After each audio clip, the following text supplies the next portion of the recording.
So today is day 4 of our study of the Enlightenment, which is what's been published so far out of the Khaboris manuscript. And our listening audience has increased. I hope that you're enjoying listening to this. And we'll give Michael, I just started to say give him a minute to dial in, but he's in. Welcome, Michael. I be here. Hey, sweetie, thank you. And welcome, everybody. Delighted that you're with us and that we get to advance our conversation to the next level regarding the ancient Aramaic language and how that language conveys things that are literally extremely difficult to express in the English language. I mean, there are individual words in the Aramaic that literally take a whole paragraph to attempt to approximate the English. So we're here to do that, and we've kind of laid the foundation, so I'm actually going to step into the manuscript, but before I do, we're going to talk about, an introduction to it and how it was found and such. But before I do, Ms. Jeannie, do we have anybody in the phone queue with a hand up or anything happening in the chat room? Well, there's no hand up right at the minute, but I did get an email from someone who has been listening to the show, and she said she actually couldn't call in today because she's sailing to the Bahamas. She has a boat, and so she's sailing. Nice. But she said she I'll do worksheets on envy. Yeah, really. I told her that I would read her question, though. She's been listening to the show on the Khaboris and says, you were talking about perception yesterday, and she thought maybe give an example of how perception is of the mind and not reality, as our perceptions are coming out of the mind, not out of the heart base, ? I'm not sure how that was expressed, but I found myself thinking an example of the difference of those two might make it a little clearer. And I'm wondering if she's just being mean, telling us that she knows we're in 8 inches of snow, 20-degree weather, and she's going sailing in the Bahamas. Like, come on. Anyway, I hope you have a wonderful sail, wonderful time there. And an example of reality versus actuality, recognizing that perception is a construct of the mind. In the Aramaic, Yeshua, the Greeks translated the word he used to describe that as appearances. You don't judge by appearances. In other words, be careful when you accept what the constructs of your mind say about the actuality, because the constructs of your mind are just the constructs of your mind. And you cannot, through the mind, experience actuality directly. There are another set of faculties for that. What we're looking to do with this work is to grow into that other set of faculties with which to experience the actuality and start to function in and out of the actuality of what's going on in the created world. But reality are the constructs of the mind, and realities just at depth go to the in terms of resonance. When something happens in the actuality, what resonates in the mind just can include so much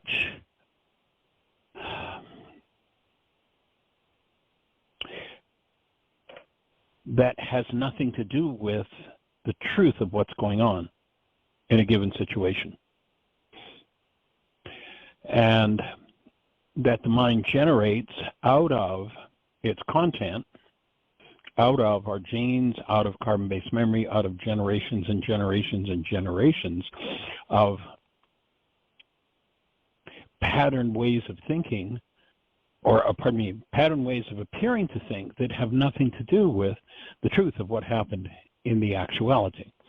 And so there's kind of a stock example that I use so that we can fit it in anywhere, and as people build brain cells, it tends to build on the mind's ability to get closer and closer to the truth of the actuality rather than the perceptions that reflect content within us, constructs that come from our own minds. So Let's imagine that we're in a courtroom and 6 different people are testifying about an accident. If you've ever been in a courtroom, then you very quickly recognize that everybody has their own reality. Everybody has a mental construct about what's being testified to in the courtroom. The person who, say, has a prejudice against women, one of the drivers of the car was a woman, one of them was a man, and the person who has a prejudice against women swears that what he saw was the woman run the red light. In fact, it was the man who ran the red light. But that bias in the mind literally causes a mind, based on its preconceptions, to structure an image, not based on the energies coming from the actuality, but based on what those energies coming from the actuality resonated in them. And literally, and this goes on, it's most of the world's perception. So this person who's got this prejudice against women drivers literally sees, I'm not saying he makes this up, his mind, based on the bias that his mind has, presents him a picture, an actual literal picture that he sees. Now, he thinks he sees it happening out there in the world. The fact is, what he sees is what's painted on the inside of his eyeballs based on what the event in the world, the accident, resonated in him. So he sees a picture that he thinks is the actuality. He substitutes this picture for the actuality, and he sees the woman run the red light. Now, the person who has no such prejudice sees accurately what happened in the world. And this is the best we can hope for, my offering is, from perception, from the mind of man, is that we receive information that is accurate about what actually occurred, what the actuality held. We can never, ever, ever get from mental constructs, which are reflections of content painted or projected onto the inside of our own eyeballs, we can never get an experience of actuality from that. The mind of man can't do it. You know, you're sitting in the courtroom and 3 of the people testify that, you know, the guy who ran the red light was also speeding. They observed him speeding, which he was, so they're getting accurate information. Now, their mental construct about the event is not the event. It's just their mental construct. You know, 2 of the people, you know, the other 2 who observed, or 2 of the others, are sure that nobody made any mistakes. It was just an accident. And so we have different realities, and we want to make the point that reality, appearance, is simply the output of the mind. And when we're looking at the output of the mind, we're looking at an image that is quite literally painted on the inside of our eyeballs. We see what our mind generates. And so any other, you know, event that you could think of, we got 2 people who are having a fight. They go into the courtroom, you know, and one of them really does see, I mean, literally sees a picture where their partner is the one who has the problem. Their partner is the one who did the nasty deed. And each person, and neither of them is lying, each person offers the evidence that their mind sees about how it was the other person's fault. Now, most people live in that world. By the age of 4, Most people in this culture in particular, because we're not a very honest culture, we're not in love with actuality. Most people by the age of 4, because we live in such a falsified and blame-oriented culture, most people are literally card-carrying members of the one world religion of blame by the age of 4. Everything that happens in their lives, and I don't care, we can look out in the political scene today and we'll see people who, everything that happens, they will proclaim themselves ultra powerful, and yet everything that happens in their lives, you never hear them say a word about how they're responsible for it, how they're even involved in it. It's all everybody else's fault. And that's the evidential mind. Remember, there's that Harvard research that says that in a time frame where 10,000 brain cells are firing, literally, there are 10,000 measurable units of electrical activity, the max amount of data that goes into conscious awareness is 9 bits of data. So literally 10,000 brain cells are firing, and that mind uses the 9 bits of data that correlate with the beliefs in that mind, i.e. the person in the courtroom who testified it was a woman who ran the red light. At every moment, we are seeing evidence. When you're looking at 9 bits of information with 10,000 brain cells firing, you're never looking at facts, you're always looking at evidence. And everybody gets to see evidence of their own BS. The way that you can tell that you're moving out of that evidential game, and part of the process means you have to face, ultimately, generations and generations and generations of pain and trauma to move out the other side. And so as you do your work, as you clean up perception, freeing yourself of the fantasies of the mind, freeing yourself of the evidence that everybody else is the problem in your life, and playing out the power person dynamics, as you do that, the structure to process through the disintegrative aspects of the energy dynamics beneath your perception. When you realize that the mind functions through every cell in the body,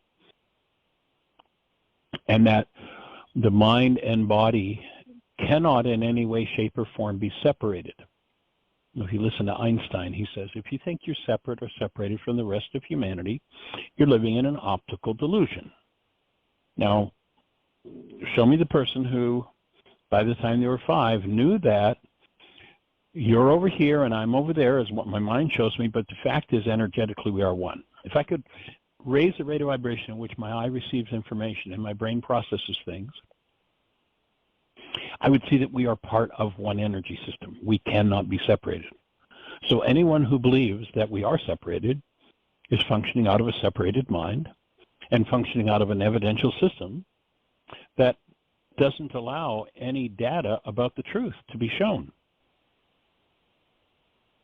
What we're looking to do here is to bring the Aramaic idea of honoring truth and having the mindset that allows the mind to be fueled by active present love, fueled by the truth of who you are, rather than fueled by old generational patterns of hostility and fear.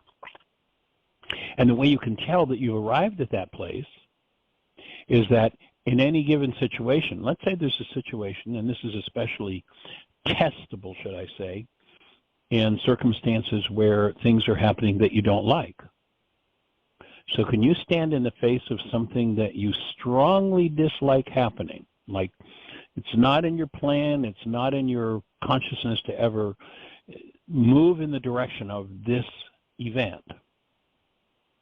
And you can stand in that space while holding to physiologically, mentally, and emotionally conscious, active, present love. Can you do that? If you are, then you've reached the pinnacle of mental capability.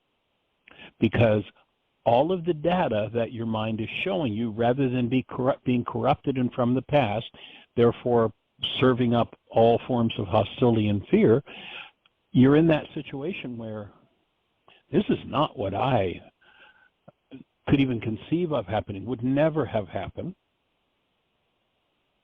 And yet, instead of upset, I'm centered, I'm settled, I hold to active present love, and I can receive this energy that's coming from the actuality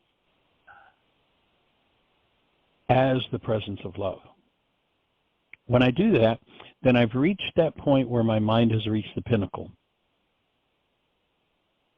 And that would be the point where in the ancient scriptures, the Aramaic, they speak about a person who is the highest in this realm, in the realm of perception,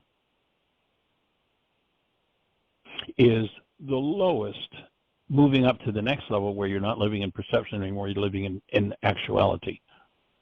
What was called the community of love.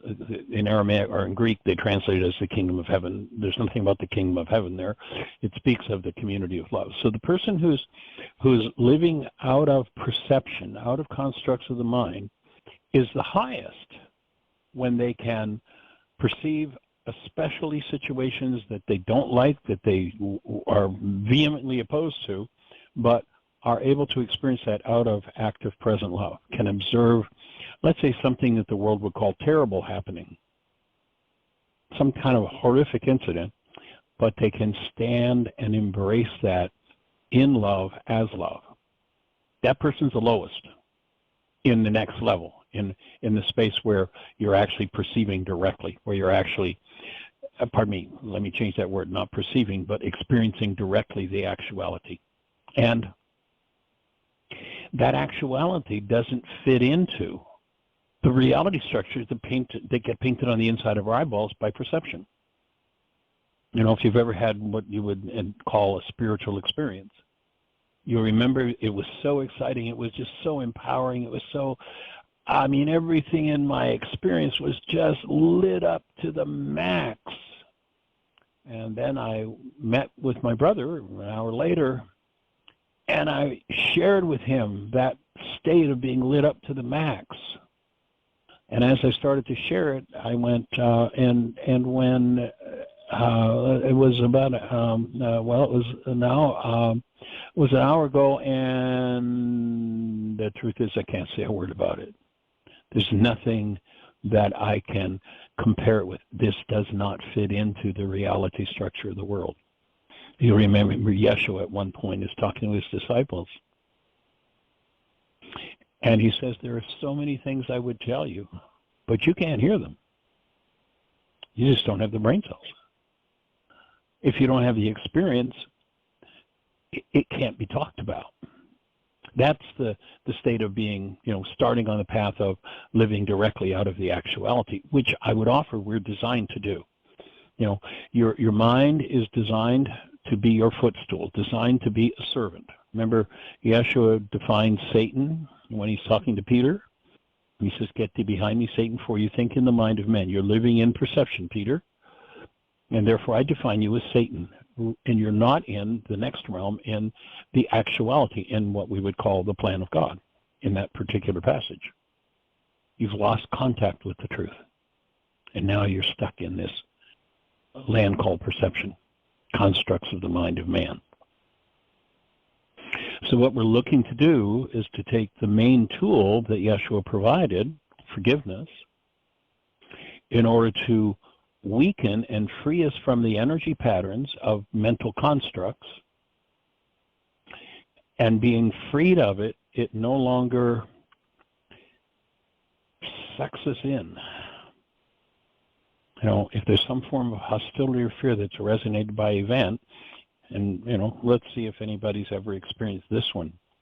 Let's say there was an event that happened to you and your perception went berserk and you went nuts and you did things that you are totally, completely embarrassed about. And when you come out the other side of that, you're sure and you commit and you say to yourself, I will, and you say to others, I will never do that again.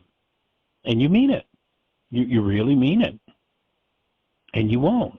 until the next time a circumstance resonates those brain cells, and then notice failure. You go back and you do, and you're like, oh my God, I did it. How could I have done that? I swore I would never. Until you go in and do the work of forgiving, removing the content that drives that kind of behavior and perception. Whenever it's resonated, it's going to come back. You know, a good example, we all heard the alcoholic who truly is abhorred, is just traumatized by what he finds out he did last night. Let's say to his spouse or his child or whatever. And truly, totally repentant. Oh, that's so horrible. I am so sad I did that, and I apologize, and I will never do it again. And they mean that. You know, I've been in that position. I mean it when I'm there. But if I don't go in and do the work to free myself of those constructs and those the underlying energetic patterns of those behaviors, then the next time they're resonated into activity by the events in the world, and the next time my stress is up, then I'm going to do it again and again and again and again until I do the work of going in, weakening the emanations from brain cells that are filtered through what we call the automatic decision system and kick us into automatic, and where there's no control over the behavior. And all that's related to stress. All of that's related to what we've talked about in the last 3 days. And if there is any form of hostility or fear attached to those constructs of the mind, and those, that form can be, you know, I've given up, I'm no good, I'm wasted. I was actually just listening to a song, powerful tune of a man, and I listened to his testimony in Congress because he was called on to speak about drug abuse in Congress because of his fame and his music. It's a man named Jelly Roll. I was never familiar with him until I was doing some research in the alcohol realm. And here's a guy who's, I don't know, probably weighs 300 pounds, and his face is all covered with tattoos. And he has this powerful piece of music that says, save me. I'm worthless. Don't waste your time on me. All of the mental components of a self that is totally, completely false, but when activated, get painted on the inside of the eyeballs, and a person believes that about themselves. That self has to be removed. That self has to be faced and ended. Yeshua in Aramaic said it this way, and this makes no sense in the realm of perception unless you have these brain cells. He says, in order for you to live, you've got to die. So, you know, in this song where Jelly Roll, I mean, just, he's right at the bottom of the barrel. I need help. I need something, but I know that I'm worthless and it's over. And I mean, it's just, that's the self that Yeshua aimed his teachings at. That's what we're aiming at. And every one of us have that self. Whether you're actively doing addiction or not, doesn't matter. I mean, most everybody's doing addiction. The most common drug being busyness. Oh, I'm too busy to heal my mind. I'm too busy. I'm too important to do anything about what's going on in my mind, that part of me. What, me do worksheets? No, come on. Actually, I got and Terry, if you happen to be with us, thank you for introducing so many people to this work over the years. And Dan sent me a note this morning. We've heard from Dan on the show before, and Terry's someone that had introduced Dan. And I got a message from Dan this morning saying that he just completed his 2000th worksheet. He's been doing worksheets now for about, I think, 5 months. He had been introduced 20 years ago to the work. It wasn't for him.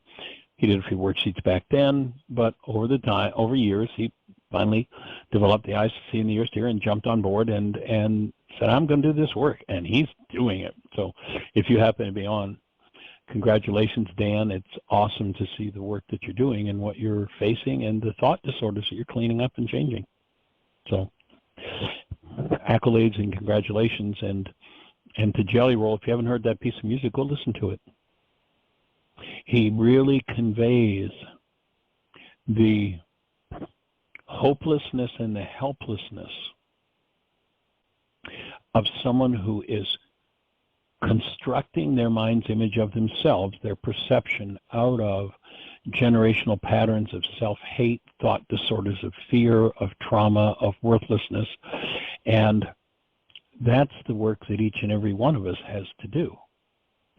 2,000 years ago, Yeshua didn't say, oh, there are 5 of you that need to do the work of cleaning up this self, of getting rid of this self. He applied it to the whole culture. And then, of course, there's one particular occasion where he's talking to a group of disciples, people who've committed to the work,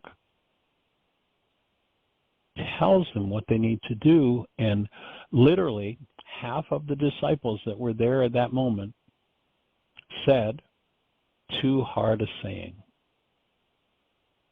and left, and never came back. I hear that song of Jelly Roll, and I hear a man who knows there is hope, and that he realizes he's got work to do, and he's calling. It's called Save Me. He's calling for support and assistance to move through these traumatic layers of generational patterns that the whole teaching of Yeshua is about, is going within.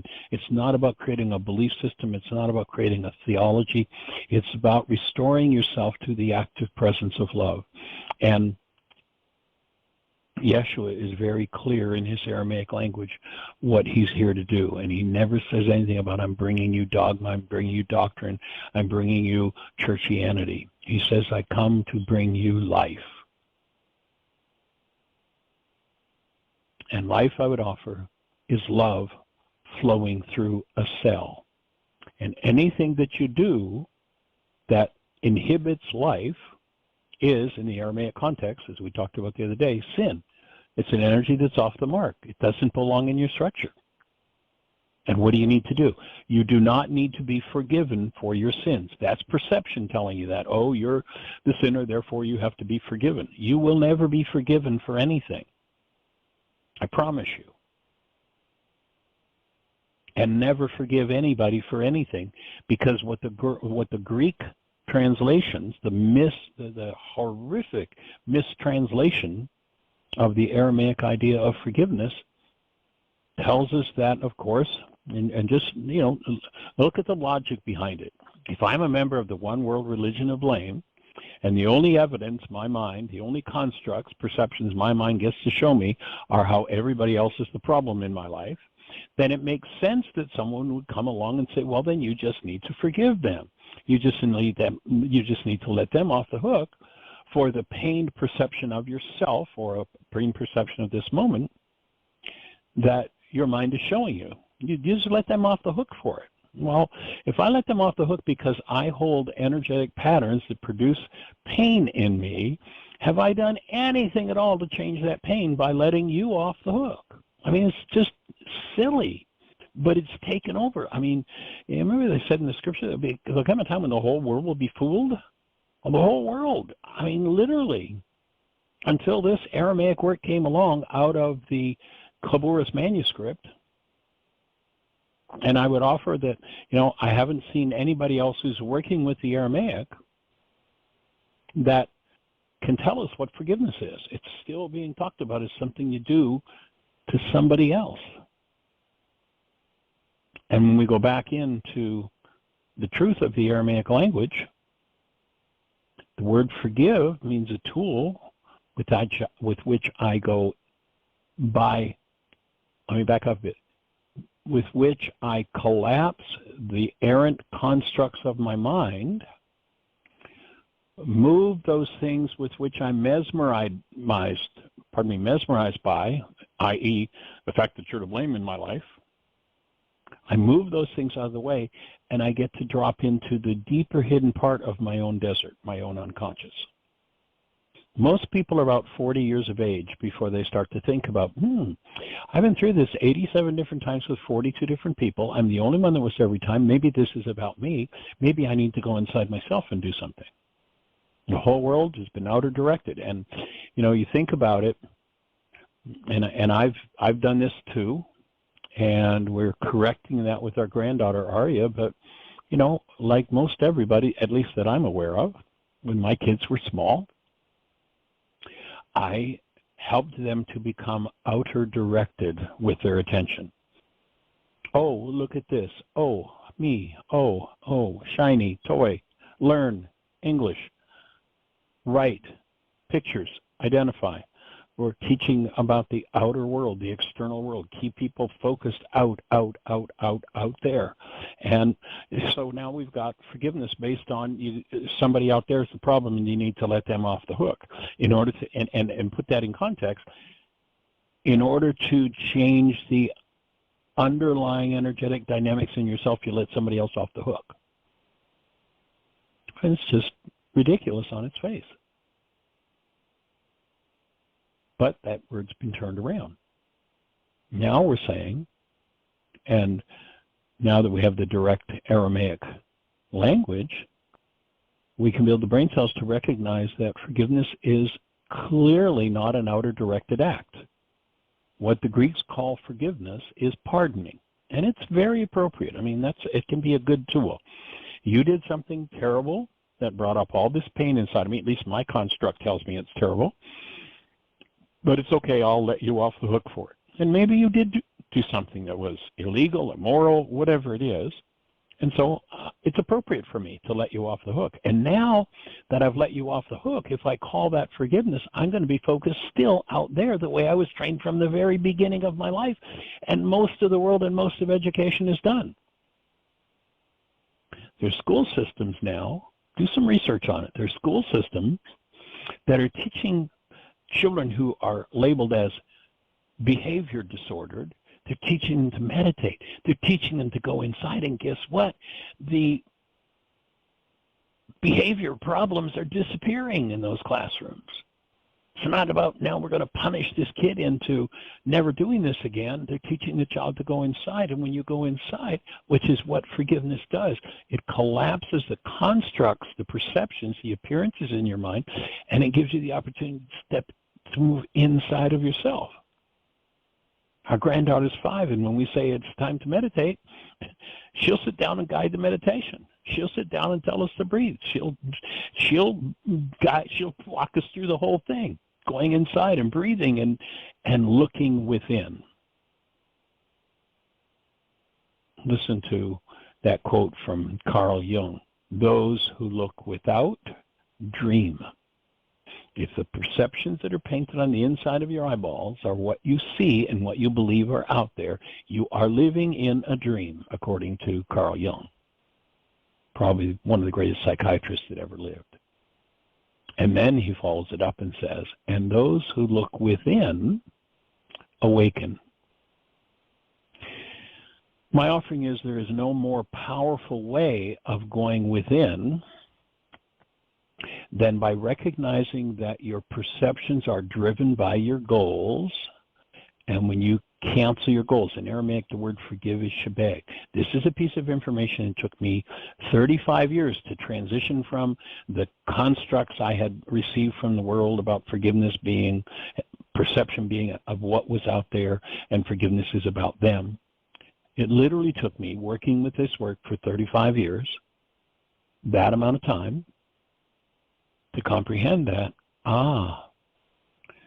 the word forgive is shebag in Aramaic. It's been translated as forgive, but it actually means to cancel, to let loose, or to untie.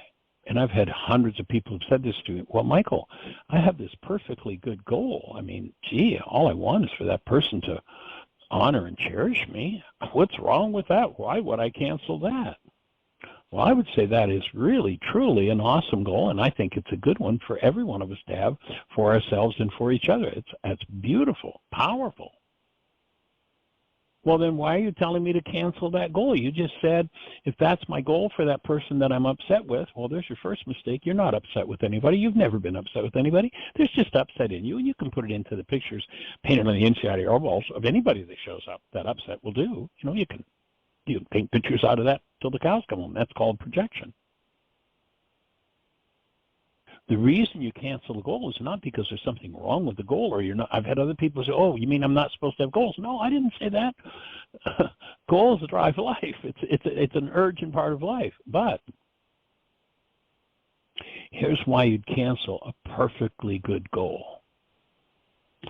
Because you notice that when you load it into your own mind, it resonates some form of corrupt data based in hostility or fear, and destroys your mind's ability to show you anything even relative to the actuality.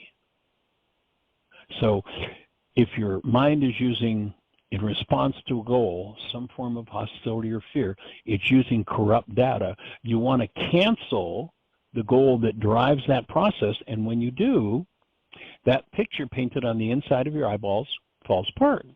It literally disappears. And, I've done this process with people for going close to on now to 50 years. And it always amazes me when people cancel a goal, if they're willing to listen to quietly and they're able to go inside themselves, what comes up for them, what shows up for them. And it's usually a memory that comes from early childhood, sometimes a genetic memory. And when people develop a skill to start to interact at that level inside of themselves, then they've got the skill and the tools for cleaning up the projected world of hostility or fear and removing those energetic patterns, literally developing a skill to remove those energetic patterns from their genes, from their cells, freeing themselves from those energetic patterns and perceptions based in those patterns, creating now a space, their own energy field, or what's called a body-mind unit, where love now has a welcoming place in the earth, where the true being that they are, created essence of love, is able to show up. And when it shows up, now I get to become a person who can literally pour the active presence of love into our world. It seems that, and this is just my thesis about it, it seems that in the human world, although, we're told in the scriptures, in love, in the active presence of love, we live, move, and have our being. But we've degraded so far from the awareness of that in the human world it takes a human being to open the space and to pour, to bring that love, to be in resonance with and be able to bring that love into the world. And that when that happens, then you are able to facilitate healing. Then you are able to move through the healing process, your own healing process, and you're able to hold the space for and facilitate that healing process with and for others. And remember that part of the upshot of that, when you do that, especially when you go to new levels, like you really communicate with and hold a space for a grandson that has been through much trauma and that you've wept tears over and had trauma over, that when you open the space for a new level of connection there, then what has to happen is your body needs to open up, go of all of the energetic patterns from the generations that were based in hostility or fear. We call that in naturopathic medicine, the system of medicine I'm trained in, a healing crisis. You remember in step 2 of the worksheet, you said, I'm willing to go through the physical, mental, emotional symptoms of healing.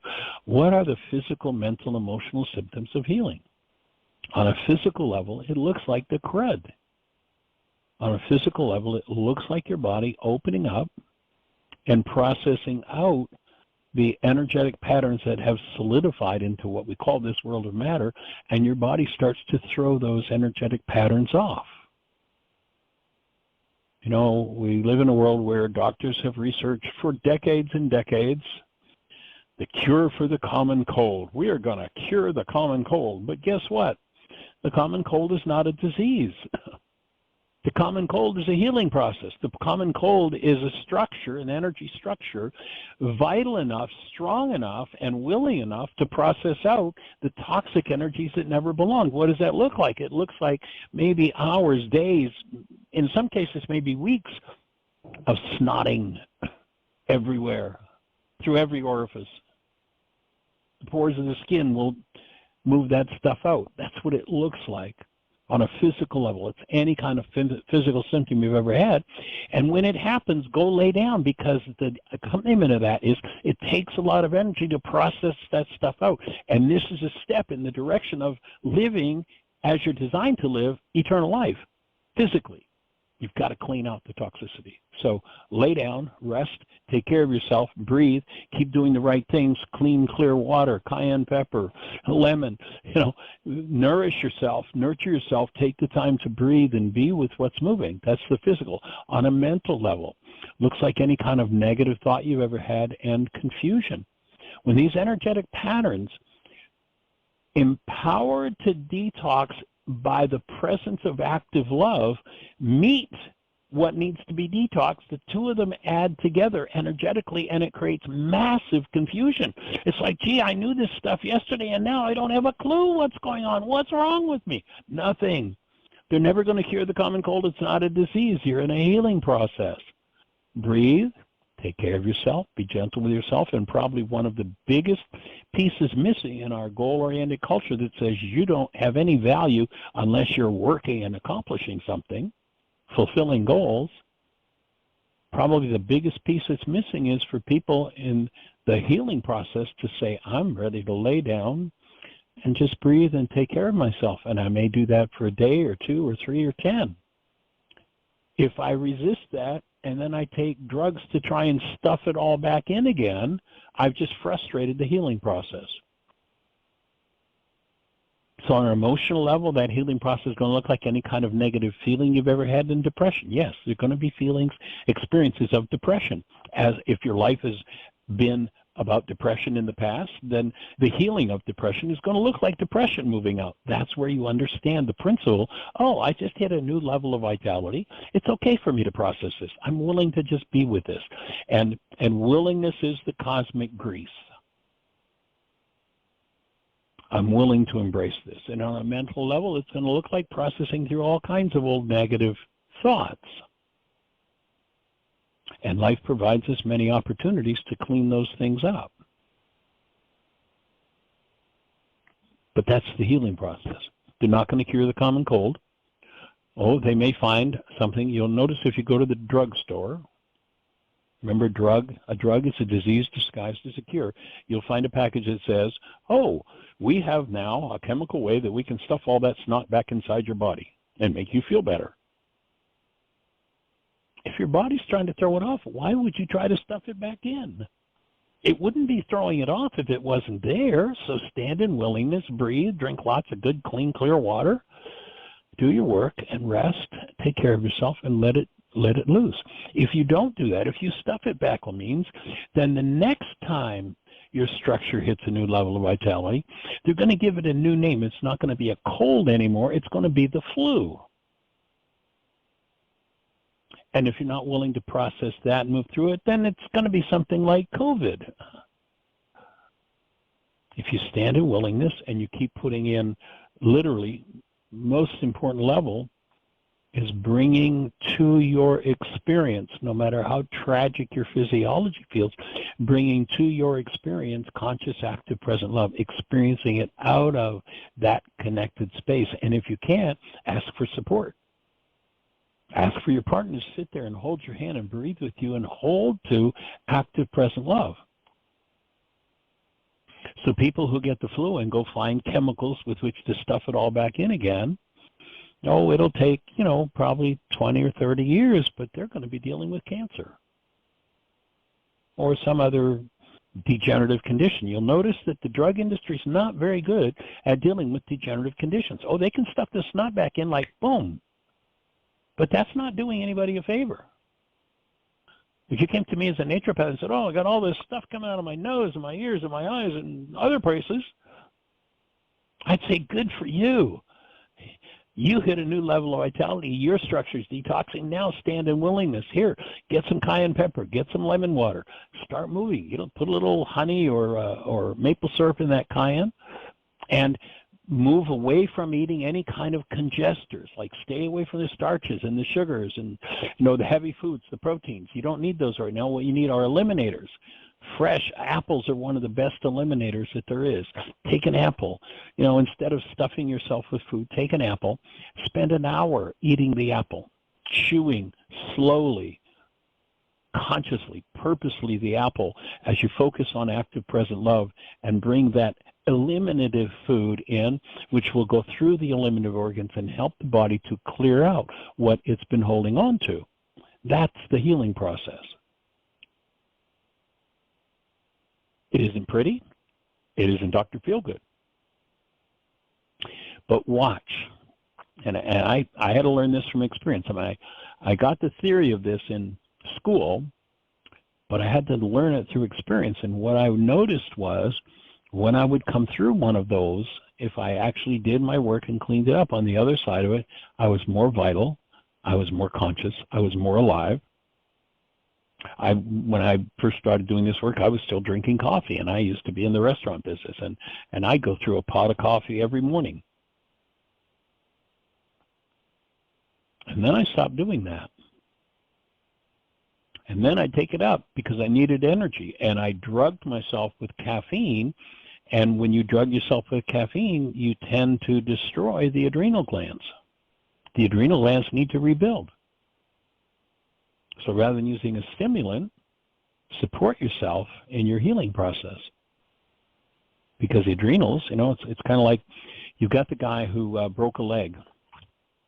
And so they gave him a set of crutches. And, it was 4 months or whatever, and his leg healed. But he's like, I kind of like these crutches. I like going around like this. I get attention from people. People hold the door for me. They take care of me. I like this, so I'm going to keep my crutches.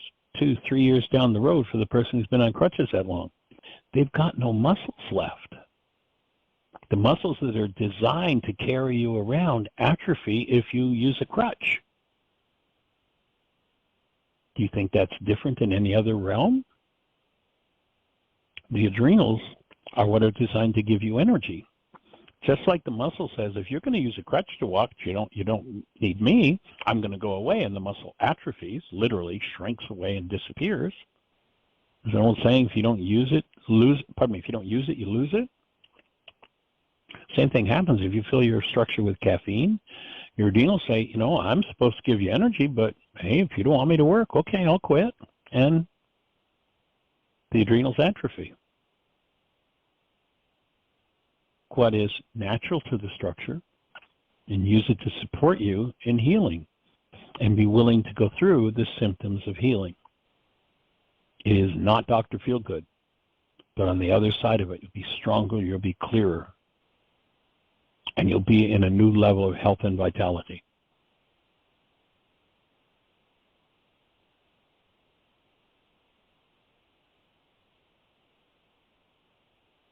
And breathe. So I'm with you in the breathing process. And I invite you to close your eyes and just take a deep breath. And as you do, tap into that presence of love that you are. And with each breath, fully fill your lungs. Feel the breath coming in right from down in your pelvis. Feel it opening and absorbing that energy of active present love. And as you close your eyes, go inside. And looking inside, allow yourself your imagination to function and your intuition to function, and see in your mind's eye the trillions of cells that you have. And see that in each of those cells there's a spot of light. Remember that Yeshua said, I am the light of the world. And then He only changed the pronoun. He said, you are the light of the world. Let yourself tap into that light in every cell in your structure. Breathe in the presence of love and light, and let that light expand in every cell. As the light expands, as the presence of love enfolds in your cellular structure on deeper and deeper levels, everything that never belonged is thrown off. You're strengthened in your detox. See that light expanding in each cell, and see that light growing larger than the cell that contains it. And see that light in each cell of your structure expanding and growing beyond the borders of each cell. And breathe. And as that light expands beyond the borders in each cell,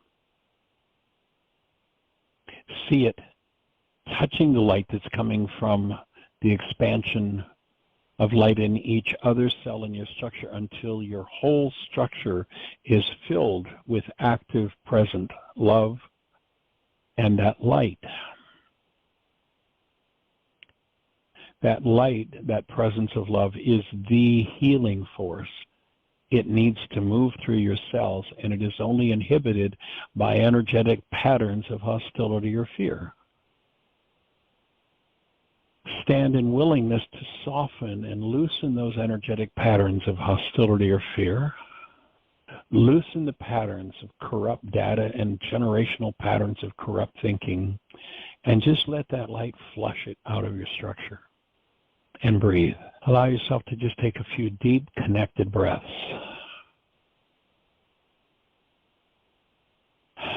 Breathing with you. Let's conspire here. What does conspire mean? Conspire means to breathe together. Let's conspire toward functioning as and out of the active presence of love and willingly processing everything else out of our fields that does not support that love. You are truly the light of the world. And as you see that light from every cell joining with the light in every other cell, see that light now expanding out from your own field. It's been called the aura. Many people can see it. Children can see it. Animals can see it. That's why animals repel from people.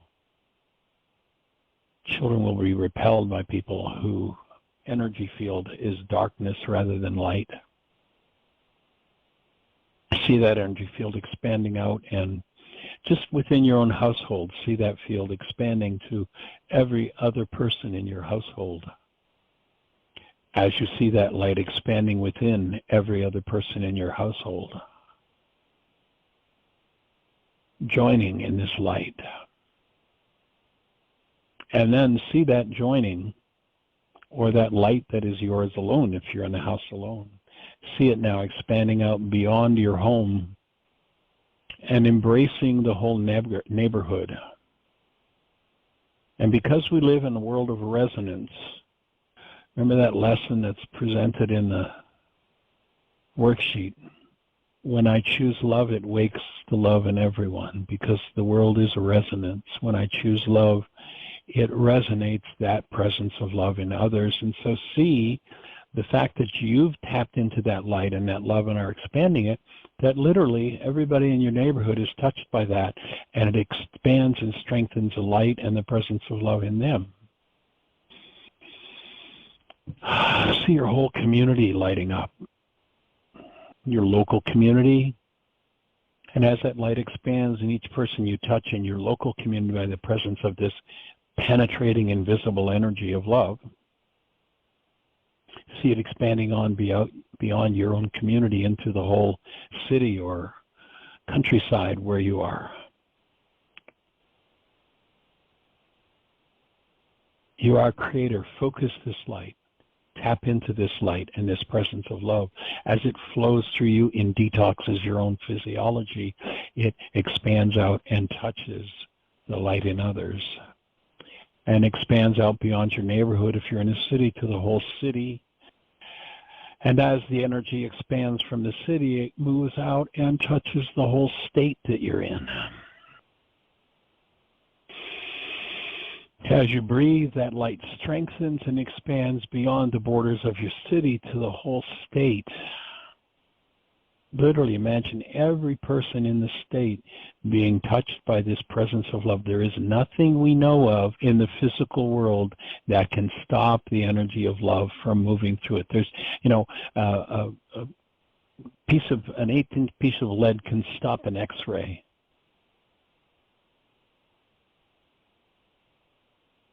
Gamma rays, well, no. The energy of love cannot be stopped by anything. So expand it, send it out there. And see, as each person in the state that you're in, name your state in your own mind. And imagine that every person in this state is touched by the presence of love, because every person is the presence of love. And if you can help people strengthen it, then they'll become cognizant of it. They will know it and begin to live out of that. And so expand it beyond the borders. As every person in your state joins, expand it beyond the borders to all 50 states, uniting these states in the presence of love. And then imagine that light, that energy moving through 375 or so million people, expands beyond the borders of this state. It touches everyone in their homes, in their communities, and that energy moves out, moves north up into Canada. The population in Canada touched by that light. The population of Mexico, our neighbors, our precious, precious neighbors being touched by that light.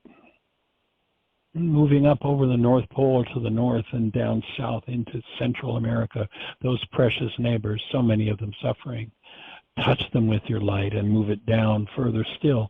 As that light expands, moves down into South America, Central America, and then expands out into touching the whole world. Literally, 7.5 billion people touched by the fact that you chose to intensify the presence of love in you. Such a contribution to the world. You are the light of the world. And it is possible for you to create the best year yet of your eternal life and extend that out to the world. The world's in need of it. And we hold the space and hold you in our hearts as you have the best year yet of your eternal life. And bless